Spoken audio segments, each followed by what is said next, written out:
kita akan bahas terkait dengan skema pendaftarannya ya. Skema pendaftaran ini tentu ada ijazah. Iya, sebelumnya itu S1 atau S1 S1 untuk S2. pendaftar S2 atau ijazah S2 untuk S3 pastinya.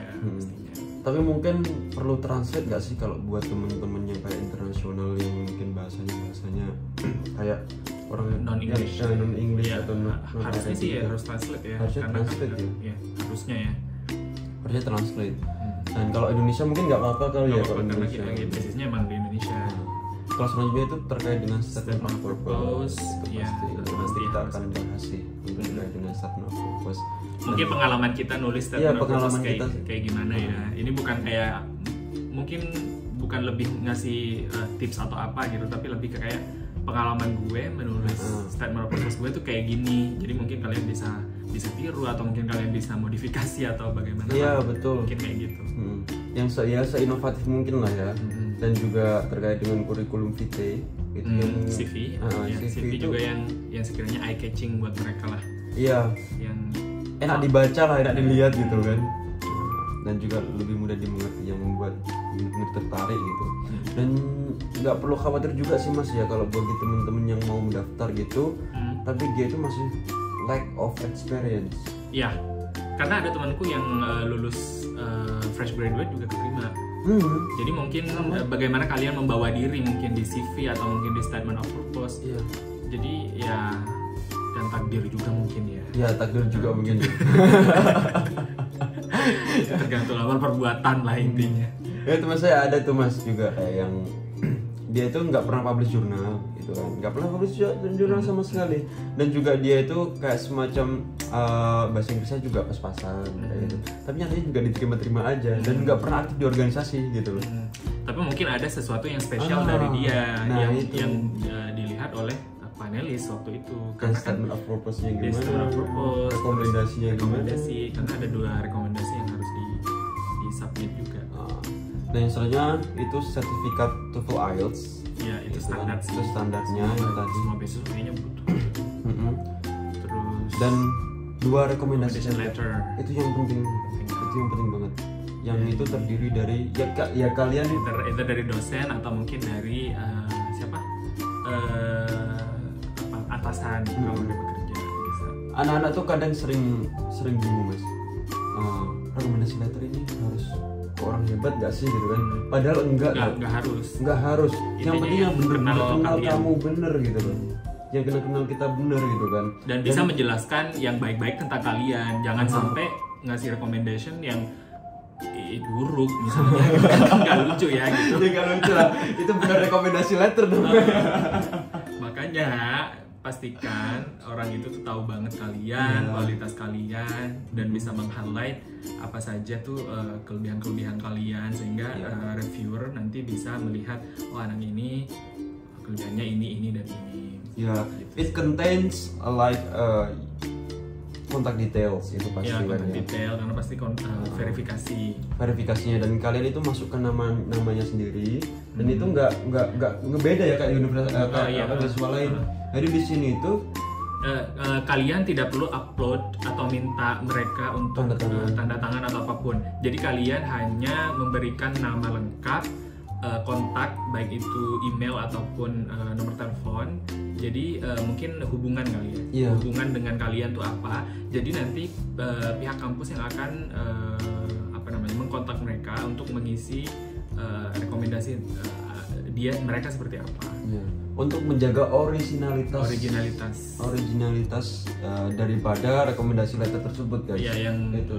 Kayak beberapa beasiswa kan kita yang minta sendiri, kita yang nyetor ke panelis gitu. Kalau ini enggak, jadi kalian hanya perlu ngasih nama, kontak, hubungan dengan kalian apa, udah itu aja. Dan yang perlu kalian tahu adalah kalian juga harus memberitahu ya kepada rekomendasi kepada referee-nya. Maksudnya deadline-nya kapan?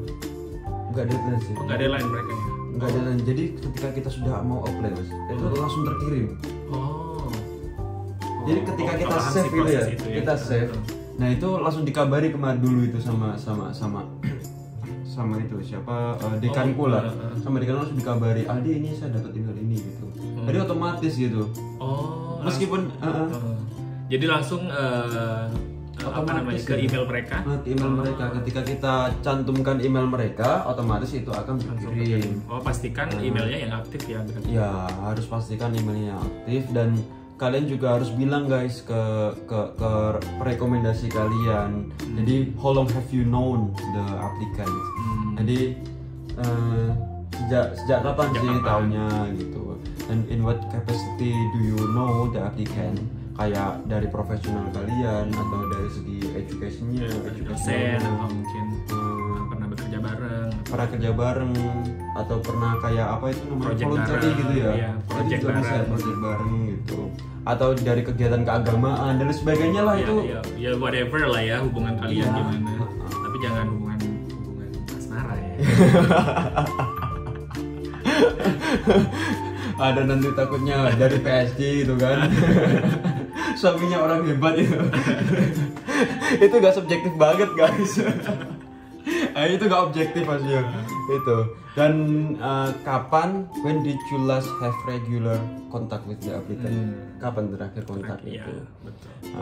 Dan yang selanjutnya adalah a brief overall endorsement of the applicant, including their intellectual and academic and professional competence. Nah selanjutnya juga ada personal interpersonal qualities, skill in leadership and networking, ability to complete a demanding academic program at IIU. Itu penting banget. Jangan sampai kalian udah mampu lulus, gak? udah terima IIU, terus kalian nggak mampu tugas kali. Iya. Karena banyak banget gara-gara itu banyak mengundurkan diri mas di political science. Itu pengalaman kita. Jadi kita itu pertama dari 25 student gitu kan. Dan gara-gara mereka itu nggak kuat gitu. Pada akhirnya banyak banget yang mengundurkan diri gitu. Itu yang jadi advice-nya untuk teman-teman yang nonton sekarang ini adalah kuatkan mental kalian. Jangan nanti setelah lulus malah kalian nggak kuat dengan tugas-tugasnya, kalian kabur. Bukan menakut-nakuti ya, antara lain kita benar-benar harus serius untuk belajar gitu loh. Karena kayak kita di sini atmosfernya itu benar-benar atmosfer internasional gitu loh. Benar. Jadi dituntut kayak ya seperti yang kita jelaskan tadi. Dan setiap individu mas di social science itu, dosenku bilang kalau setiap individu di sini tuh dievaluasi guys di rapat. Iya. Setiap individu itu dievaluasi. Kok kayak Aldi ini bagus semangatnya kayak gitu kan. Kamu bagus semangatnya, dan juga kamu perubahannya betul-betul cepat kayak gitu. Jadi bener-bener dievaluasi satu persatu gitu. Yang kurang ya dibimbing lagi. Itulah hebatnya guys, hebatnya orang-orang yang bener-bener peduli dengan pendidikan ya. Nah itu terlepas dari ya sebuah pendidikan kan memang kayak harus menyenangkan dan sebagainya. Ya itu adalah memang ya kita rasakan juga gitu loh. Kita karena support dari kampus juga bagus gitu maksudnya. Oke, kita kayak oke lah tugas-tugasnya banyak gitu atau mungkin susah gitu ya, tapi semua dosen tuh available untuk kita bisa diskusi apa aja. Kalau misalnya kita dapat kendala misalnya kamu kesusahan di tugas ini, misalnya kamu stuck di tugas tertentu, kamu bisa dengan gampang diskusi dengan mereka, kayak misalnya dosen kalian, bahkan ada dosen pembimbing juga ya, advisor itu kalian bisa juga konsultasikan dengan mereka. Jadi kayak mereka bakalan ngasih solusi-solusi yang bisa dilakukan gitu. Dan kerennya waktu pengalaman saya mas waktu di semester 1 ya, ada kekhawatiran dosen itu justru ketika saya itu bertanya tentang konsultasi lah tentang beberapa mata kuliah ya yang belum paham gitu kan, beliau itu langsung telepon gitu, terus responsif banget dan gitu langsung telepon, langsung apa yang kamu nggak tahu gitu kan. Jadi betul-betul kalau nggak tahu harus tanya guys gitu. Ketika itu kan memang mata kuliah sedikit filosofis gitu kan, jadi memang kita benar-benar harus pahami nih gitu kan, apa sih kegunaan ini gitu. Jadi beliau itu sampai menyarankan bahwasanya ketika dari teman-teman Indonesia semisal ada yang belum paham, saya siap kok untuk menjelaskan dalam bahasa Indonesia sampai gitu mas. Kumpulin aja teman-teman Indonesia, kalau nggak paham kita akan bisa berkonsultasi bareng gitu. Bagus berarti, karena kan kalau di luar kan banyak cerita dosen kayak bimbingan skripsi aja gitu. Itu yang Ya, skripsi betul. misalnya dosennya susah dihubungin atau apa segala macam. Tidak berlaku ya di Triple I. Tidak berlaku. Itu kita nggak ada gap. Nggak ada gap. Nggak ada gap. Sampai aku mencium tangan dosen gitu, don't do that.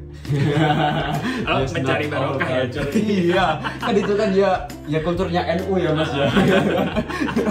S1 itu kan sering gitu loh mencium tangan dosen gitu. Di sini tuh don't do that.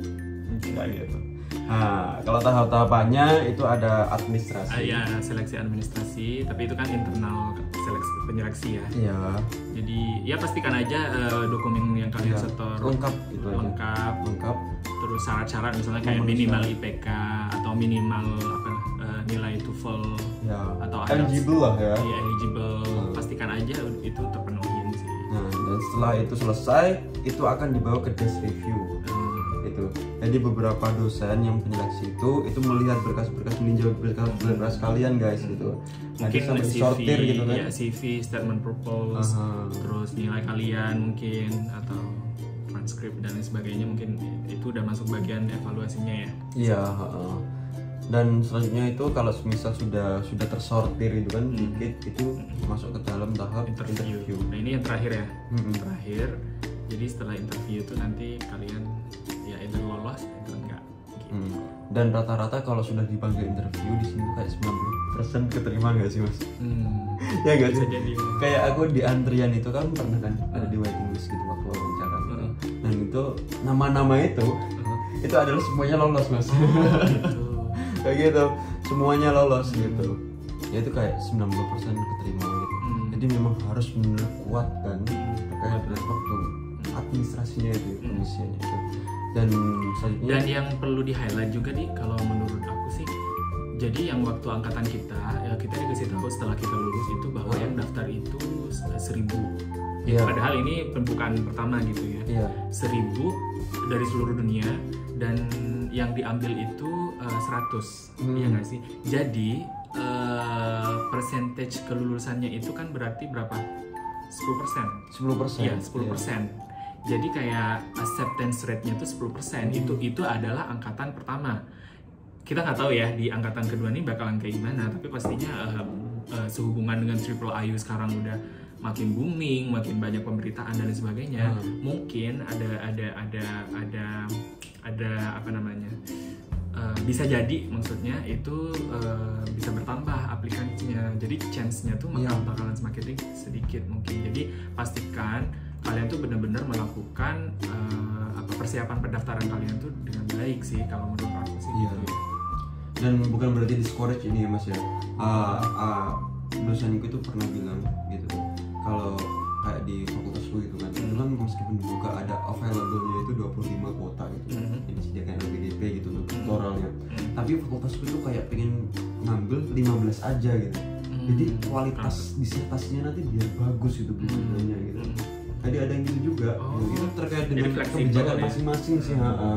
Yang penting itu bener-bener dapat terbimbing dengan baik kayak gitu. Iya, maksudnya quality over quantity. Ya betul. Jadi betul-betul kita memperhatikan kualitas, kualitas dari lulusan-lulusan Triple I gitu. Nah kalau selanjutnya itu ada Apa? application fee ya. Oh yang sekarang ya. Kalau angkatan kita sih nggak ada ya waktu itu. Tapi sekarang kayaknya ada. Sekarang tapi ada. ya It's okay. it's okay. It's just- Nggak yang perlu jual diri Iya. juga.